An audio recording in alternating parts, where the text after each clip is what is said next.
participé à un réseau de MLM, même à 2 d'ailleurs, et j'ai accepté d'en parler avec toi aujourd'hui parce que j'ai réalisé que c'était peut-être pas la meilleure chose à faire, c'était peut-être pas une bonne idée, et qu'il est bon de faire la démarche que tu fais, d'avoir certaines informations dehors pour tout le monde, et pour justement expliquer un peu mieux ce que c'est le MLM, ce que ça demande de faire, et pour éviter que d'autres personnes aussi naïves que moi entrent là-dedans innocemment en pensant que tout va bien et ça peut pas faire de mal. Les personnes qui s'embrigadent, je dirais, là-dedans, le font pour différentes raisons. Quand on nous apprend comment convaincre quelqu'un, il faut justement aller frapper dans sa faille. Donc du coup, tout le monde n'entre pas pour les mêmes raisons.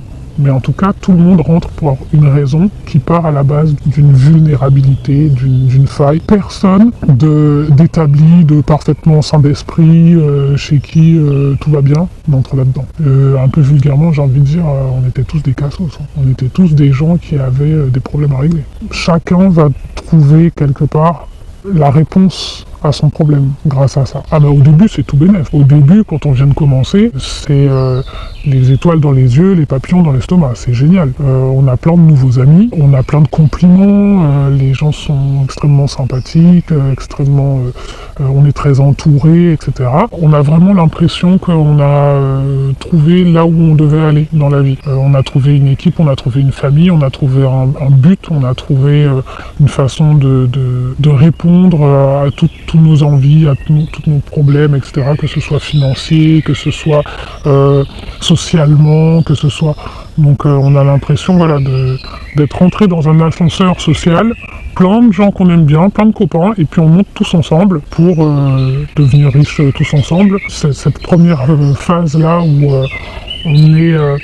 je sais pas si tu connais l'expression love bombing, c'est exactement ça qui se passe. Quand on commence nous-mêmes à bien travailler et à rapporter un peu d'argent, ce qui veut dire que si nous on rapporte un peu d'argent, on rapporte de l'argent à ceux qui sont au-dessus de nous, ils sont contents de nous, donc on compte, jusqu'à ce qu'on finisse par compter pour du beurre. En fait, vu que tout est basé sur l'argent et sur ce qu'on apporte aux autres, au départ, on vous fait croire que voilà, tout le monde est lié et tout le monde est là pour vous, quoi qu'il advienne, etc. En fait, on vous aime bien et on est là pour vous tant que vous apportez quelque chose. C'est-à-dire que dès le début, il faut faire des ventes, il faut recruter d'autres personnes, pour faire rentrer de la com. Il faut faire rentrer de la commission. Parce que la commission, c'est bénéfice pour ceux qui sont au-dessus. Leur seul intérêt que vous soyez là, c'est pas pour être leur pote, comme on vous fait croire au début. C'est pour leur apporter plus de com. Donc, tant qu'on leur apporte de la com, on est copains et tout va bien, etc. Mais dès que ça commence à être difficile, dès que ça commence à être compliqué, dès qu'on commence à avoir du mal à recruter des gens, parce que la plupart des gens ne tombent pas dans le panneau. On consacre énormément de temps et énormément d'argent parce que, en vérité, dans le MLM, les premiers clients, c'est nous. Ce sont ses représentants. Parce que nous-mêmes, on doit acheter tous les produits, on doit acheter tous les packs, on doit payer ceci, on doit payer cela, etc. Donc on a dépensé des fortunes avant même d'avoir gagné le moindre centime. Donc après, il faut avoir remboursé tout ça avant de gagner de l'argent. Parce que si tu as dépensé 500 €, tu es content dès que tu as gagné 20 €. Mais tu as toujours dépensé 500 €. Donc quand tu as gagné 20 €, tu n'as pas encore gagné 20 €. Pour l'instant, tu es toujours à zéro. Et ça revient à zéro chaque mois. Ça veut dire que si tu as dépensé 500 € ce mois-ci, le mois prochain, tu as encore 500 € à dépenser. Et le mois d'après, tu as encore 500 € à dépenser. Donc il faut toujours consacrer énormément de temps, énormément d'énergie, etc. Et les bénéfices de ça sont extrêmement difficiles à atteindre parce que soit tu es le meilleur vendeur de la planète et tu arrives à vendre des produits que personne connaît à des gens qui sont pas trop regardants. Encore à l'époque, ça allait. En 2016, on était moins sur les yucca et les compositions et les trucs comme ça. Aujourd'hui, tu as un produit qui vient de nulle part, dont personne n'a jamais entendu parler. Souvent, c'est des cosmétiques, des choses comme ça, ou des compléments alimentaires et tout. Les gens, avant de mettre quelque chose sur leur tronche ou dans leur estomac, il faut les convaincre. Et on sait qu'on vit dans une société où les gens fonctionnent par le vu à la télé. Or, dans le MLM, c'est vu de nulle part. C'est toi qui dois arriver avec un truc et convaincre. Très souvent, et ça c'est le modèle économique du MLM qui veut ça, ton produit coûte 20 fois plus cher que celui du magasin. Donc ton shampoing coûte 50 balles, alors que le shampoing du magasin coûte 5 euros. Va convaincre les gens d'acheter ton shampoing à 50 balles. Et ton shampoing coûte 50 balles parce qu'il faut payer les commissions de toutes les personnes qui sont dans la file. Tu te rends compte que tu rames, tu te rends compte que les produits sont difficiles à vendre et que c'est pas un modèle qui est fait justement pour beaucoup pousser les produits, c'est un modèle qui est beaucoup fait pour recruter. Et recruter, aussi, c'est difficile parce qu'il faut réussir à convaincre les gens. Ceux qui réussissent à vivre du MLM, ce sont les premiers arrivés. Pour réussir dans un MLM, il faut y entrer au début. Quand je dis au début, c'est premièrement, il fallait y être au début avant que beaucoup de personnes sachent ce que c'est que le MLM. Et une entreprise de MLM en elle-même, quand elle est dans ses débuts, dans le MLM, ils appellent ça, il ne faut pas rater la vague. Il faut être sur la première vague, la vague du début d'une entreprise. Donc c'est soit quand l'entreprise elle-même vient de démarrer, soit quand l'entreprise vient d'entrer dans un nouveau pays. Exemple, quand Jeunesse a ouvert sa première branche en France, eh bien il fallait qu'on soit sur la vague parce que l'entreprise débarquait en France, personne n'en avait jamais entendu parler, etc. Les premiers arrivés sont les premiers à pouvoir recruter le plus de monde, sont les premiers à pouvoir convaincre le plus de personnes, etc.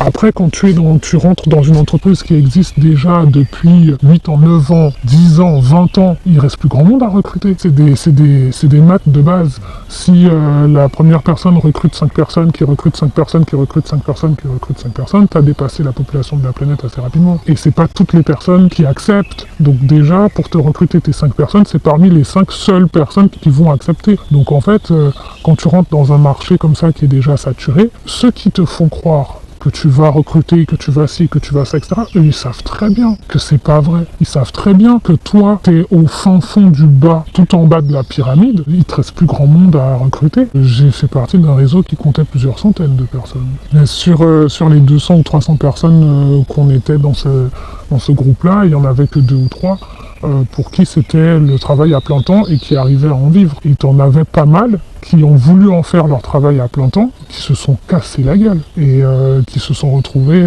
bien dans la merde. Ça te demande tellement de temps et d'énergie que tu en viens à, pour ceux qui ont un travail, à mettre ton travail à côté, etc. Et j'en ai connu qui ont carrément largué leur travail pour pouvoir aller faire ça à fond parce que grâce à ça ils vont devenir millionnaires. Mais je te dis pas la catastrophe derrière, et les factures en retard, et les 6 mois de loyer impayés, etc. Et tu restes accroché à ça va le faire, je vais y arriver, je vais y arriver, je vais arriver, et en fait t'arrives que à creuser ton trou plus profond, quoi. On te dit souvent que quand tu prends des drogues dures pour la première fois, t'as ce premier shot magnifique, et qu'après tu continues pour essayer de réavoir ça. Et ben dans le MLM, quand tu y arrives, quand tu rentres dedans au début, t'as ce côté waouh magnifique de l'effet de groupe, de machin, t'as fait 2-3 ventes, etc. T'as gagné un peu d'argent et tout. Donc t'as ce premier shot qui est magnifique et tu vas continuer à poursuivre ça, tu vas continuer à essayer de renouveler ça. La plupart des gens dans les premiers mois, en fait, réussissent à atteindre des positions, montent, et après, soit ils réussissent à stagner à la même position pendant longtemps, soit ils redégringolent, parce que il y a beaucoup de carottes et de bâtons. Et la carotte, c'est le statut. Tu as des grades carrément, tu vois, tu es exécutif, tu es machin. Et en fait, lorsque tu as atteint ce truc-là, pour pouvoir le conserver, il faut faire des volumes de vente, volumes de recrutement, qui sont remis à zéro tous les mois. Donc tu as atteint un tel grade, tu veux le garder pour le mois suivant, t'as pas réussi à recruter, tu vas faire quoi? Tu vas aller sur le site et tu vas acheter toi-même des produits, etc. pour avoir fait le volume, pour pouvoir garder ton grade. Quand je te dis qu'on est, nous, les représentants, les premiers clients, les premiers apporteurs de fonds de ces entreprises-là, si on parle en pourcentage, on est certainement 80% des revenus d'un MLM. Très souvent, tu dépenses plus que ce que tu gagnes, ou alors les premiers 100 € que tu as réussi à gagner, tout de suite après, tu les redépenses parce que tu dois acheter des produits tous les mois. mois, parce que tu dois remplir en fait certaines conditions tous les mois pour pouvoir pas revenir à zéro. Alors t'imagines, bon, t'es entré dans l'entreprise, etc. Je dis entrer dans l'entreprise de façon de parler, t'es entré dans le MLM, le premier mois, voilà, t'as recruté 2 personnes, t'as acheté ton pack, etc. Ça t'a fait gagner 2-3 niveaux. Ben, le mois suivant, il faut faire le même truc, ça veut dire que tu dois encore recruter 2 personnes, tu dois faire le même volume, etc. Donc le peu d'argent que tu as gagné, tu le redépenses tout de suite, parce que si tu n'as pas réussi à recruter les 2 personnes, tu n'as pas le volume demandé en recrutement, tu vas le faire dans la vente de produits. Ah ben, tu as réussi à vendre que 2 shampoings, c'est pas suffisant. Bon ben écoute, ben, je vais acheter 2-3 compléments alimentaires, je vais acheter encore quelques trucs et tout. De toute façon, je dois toujours avoir du stock pour présenter aux gens. Toi, tu dois avoir les produits pour leur montrer, tu dois aussi les essayer. Tu es le premier client, tu es le premier consommateur. Donc, pour montrer à quel point le shampoing est magnifique, tu dois l'utiliser. Pour montrer à quel point les compléments alimentaires fonctionnent bien, tu dois les bouffer. Et ça, chaque mois, ce compteur-là, tu ne vis que pour ça. Tu es sur la sellette pendant tout le mois parce que tu dois absolument atteindre cet objectif avant la fin du mois, parce qu'à la fin du mois, tu retournes à zéro et il n'y a rien qui brise plus un représentant que d'arriver à la fin du mois et de ne pas avoir atteint ses objectifs et de tout perdre. Revenir à zéro, ça veut dire que tu perds ton statut, tu perds ton grade, etc. et tu dois tout recommencer depuis le début. Donc déjà, les autres, ils te regardent comme un crétin. Ta place dans la famille dégringole, et en plus de ça, tous ces efforts que tu as mis pour pouvoir atteindre ces objectifs-là, etc., sont remis à zéro. Ah, c'est même pas on te le fait sentir, c'est on te le dit. On te dit que il y a que par le travail, il y a beaucoup de culpabilisation, parce que on va jamais te dire que si t'as pas réussi, c'est parce que le modèle est pourri. On va jamais te dire que si t'as pas réussi, c'est parce qu'il ne reste plus grand monde à truc. Si on va jamais te dire que, ben oui, effectivement, c'est difficile de convaincre des gens d'acheter un shampoing à 50 €, parce que les gens que tu fréquentes, le cercle dans lequel tu es, n'ont pas ces moyens-là. T'es pas dans le 16e avec, etc. Il y a des gens qui ont les moyens d'acheter des bouteilles de shampoing à 50 €, mais les personnes qui sont dans le MLM, c'est pas leur cercle. Donc les personnes qui ont les moyens, c'est pas vers toi qu'ils vont se tourner pour ça. Donc du coup, la seule raison d'expliquer pourquoi tu as échoué, c'est parce que c'est de ta faute, c'est parce que t'as pas travaillé assez dur, c'est parce que t'as pas fait ce qu'il fallait, etc., etc. Donc ça te fait culpabiliser. Si tu culpabilises, tu restes. Si au moment où tu n'y arrives plus très bien, etc., ce n'est pas de ta faute, c'est de la faute de qui? C'est de la faute de ta upline qui t'a pas aidé? Est-ce que c'est la faute du modèle économique qui est bancal? Est-ce que c'est de la faute... Et si tu commences trop tôt à réaliser ça, tu te casses. Et c'est pas dans leur intérêt que tu te casses. Parce que ta upline, donc les personnes qui sont au-dessus de toi, même si tu es là en train de te battre, en train de galérer, le fait que tu sois là, le simple fait qu'il y ait X personnes, ça leur apporte quelque chose. Donc déjà, bon, tes ventes leur apportent quelque chose, mais ta simple présence, tu es aussi un produit. Parce que le fait d'avoir X personnes dans ta downline te donne un statut, tu vois. Quand tu as 2 personnes dans ta downline, tu as un statut. Quand on a 20, tu as un statut. Quand on a 30, tu as un statut. Quand on a 200, tu as un statut. La moindre personne qui est en dessous de toi compte. Donc eux, leur but, c'est que tu restes là à galérer le plus longtemps possible. D'ailleurs, il n'y a qu'à regarder les plans des commissions. Entre combien tu gagnes pour vendre des produits en commission et combien tu gagnes pour recruter quelqu'un, il n'y a pas photo. Tu gagnes beaucoup plus de com pour recruter quelqu'un que pour vendre des produits. C'est beaucoup plus avantageux de recruter que de vendre des produits. Et d'ailleurs, ceux qui montent un peu dans les strates, tu constateras que ils passent tout leur temps à recruter. Ils passent pas leur temps à vendre des produits, à convaincre les gens, à parler... Non, ils passent tout leur temps à te parler de l'opportunité. Ils passent tout leur temps à te parler de à quel point ça va changer la vie, et pas à quel point le shampoing est merveilleux, et pas à quel point les compléments alimentaires sont fantastiques. C'est pas ça leur discours. Leur discours, c'est « rejoins mon équipe ». En fait, il faudrait que tu vendes une quantité astronomique de produits pour pouvoir atteindre la quantité de commissions que tu gagnes pour recruter quelqu'un. Une fois que tu as épuisé toutes les sources proches, c'est-à-dire une fois que tu t'es déjà brouillé avec ta famille parce qu'ils comprennent pas ce que tu fabriques, une fois que tu as déjà perdu tous tes amis parce que tu as essayé de les convaincre d'entrer dans ton délire, et certains vont rentrer dedans, d'autres vont être plus intelligents que toi et vont te dire « t'as pété un pont ».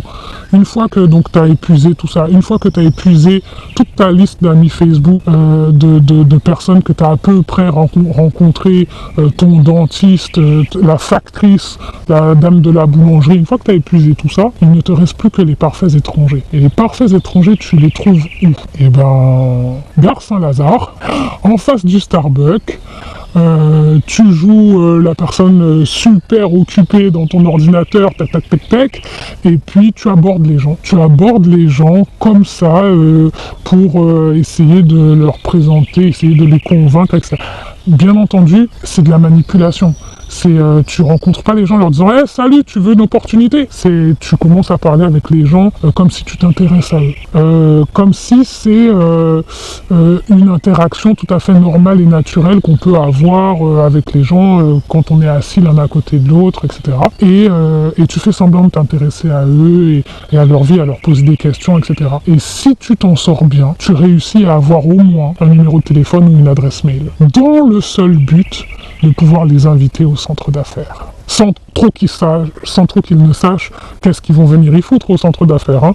Tu les invites à boire un verre, tu les invites avec ça, pour pouvoir réussir à les pousser vers le centre d'affaires, et après au centre d'affaires, tu laisses faire les pros. Toi, tu t'assois et t'observes. Tu laisses les moyens et les gros raconter leur histoire, etc. pour convaincre ce parfait étranger qui se demande qu'est-ce qu'il a fait au bon Dieu pour arriver là. T'as pas la notion, en fait, de si c'est bien ou si c'est mal. T'as que la notion du désespoir. Quand tu arrives au stade où tu cours après des parfaits étrangers, c'est que tu as épuisé toutes les autres sources possibles et imaginables et tu as dépensé des sommes phénoménales. Tu es à je sais pas quelle date dans le mois, tu dois atteindre tes objectifs, tu as investi tout ça, tu dois gagner de l'argent. Tu dois gagner de l'argent parce que tu dois déjà 2 ou 3 mois de loyer. J'en ai connu qui devaient 6, 7, 8 mois de loyer, j'en ai connu qui sont passés au tribunal pour être, comment on dit, éjectés de chez eux. Tu es dans tu es aux abois, tu dois gagner de l'argent. Donc en fait, tu vois les personnes avec des signes d'euros sur le visage. Ce sont plus des gens, ce sont des proies. Et t'as pas la notion de c'est bien ou c'est mal. T'as la notion de c'est bien ou c'est mal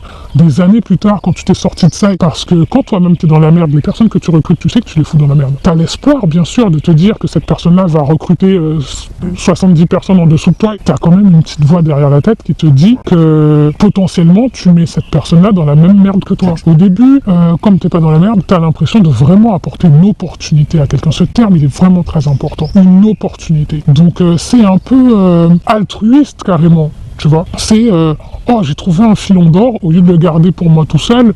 Et si j'appelais tous mes potes pour leur dire hey, regardez, j'ai trouvé un filon d'or, venez, on se le partage. Dans la vraie vie, tu trouves un filon d'or, tu le dis à personne. Tu gardes tout l'or pour toi. C'est complètement débile. Mais là, non, c'est les gars, j'ai trouvé un filon d'or, faut que je le dise au plus grand nombre de personnes possibles et imaginables, il faut que toutes ces personnes-là viennent me rejoindre pour qu'on se bataille tous pour le même filon d'or. Mais au début, tu vois pas ça comme ça. Tu vas en parler à tes potes, etc.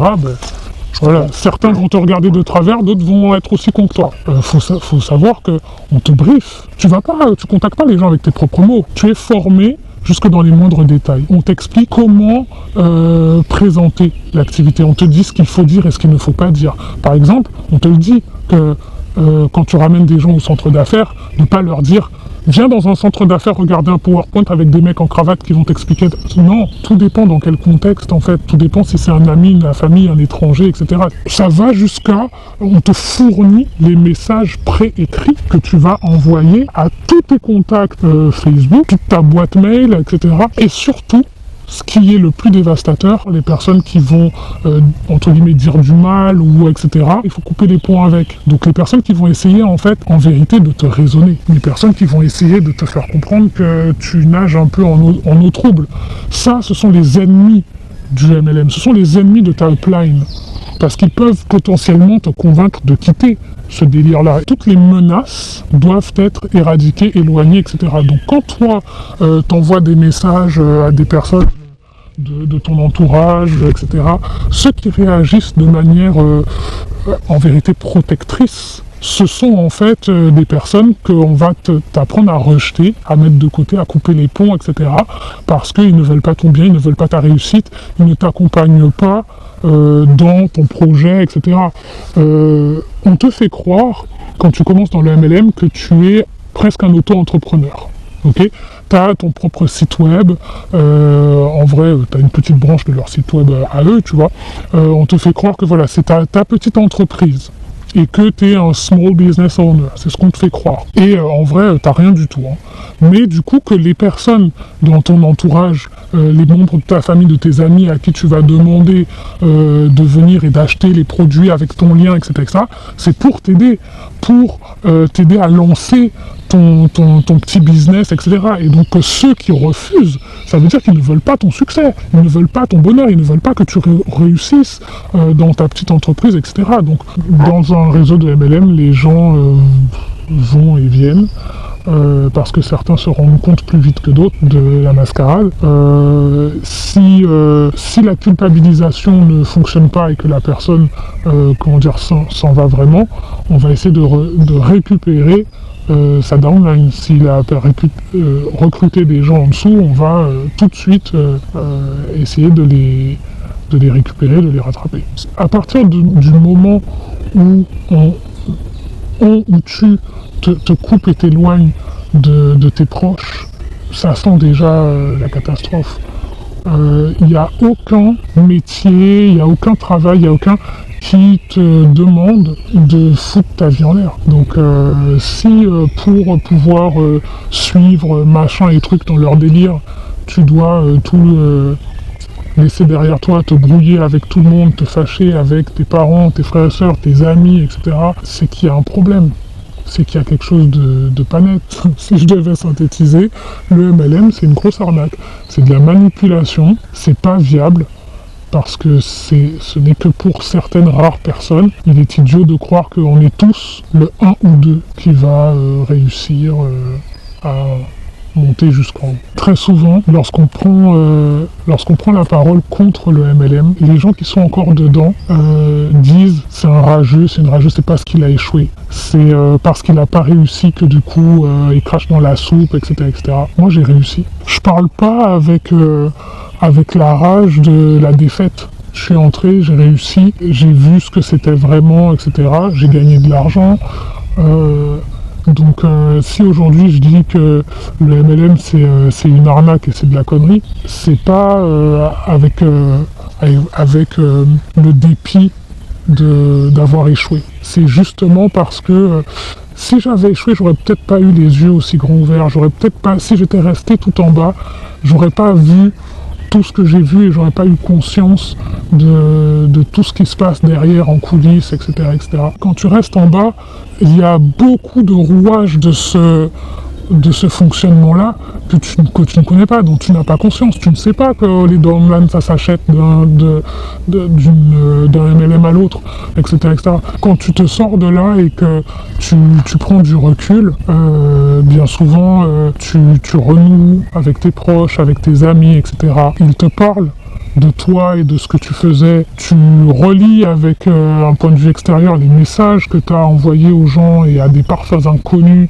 Moi je me souviens d'une chose dont j'ai eu particulièrement honte, c'est que j'ai été extrêmement insistante avec une amie de ma sœur que je connaissais ni d'Ève ni d'Adam, à qui j'ai envoyé un message qui n'a pas souhaité donner suite, et j'ai été insistante avec elle et extrêmement capricieuse, quoi, tu vois, comme un enfant gâté à qui on refuse quelque chose qui lui a de droit, etc. Et plus tard, mais qu'est-ce que j'avais honte, elle me doit rien, c'est même pas mon amie, c'est même pas, elle a 3 fois ou 2 fois mon âge, enfin, qu'est-ce que je courais après cette nana pour qu'elle achète à tout prix mes shampoings, et après, quand tu te rends compte de ça, t'as honte. Alors j'ai eu une coupure assez franche où je suis resté sans aucun contact, j'ai coupé tous mes réseaux sociaux, etc.